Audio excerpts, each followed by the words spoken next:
Guys, for today's video, ano kayo paano maglagay ng isda na hindi siya didikit sa ating ipiprito. Tapos lagyan nyo muna siya ng konting asin.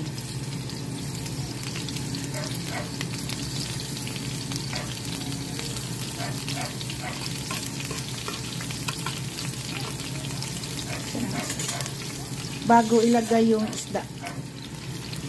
Ipiprito tayo ng isda, guys.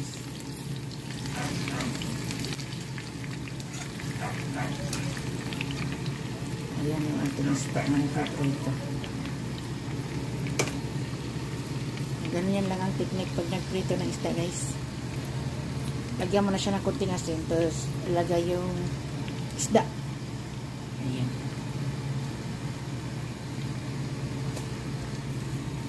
Kulo-kulo na yung ating mantika. Prito ng isda, guys. Tawag nito is balakito.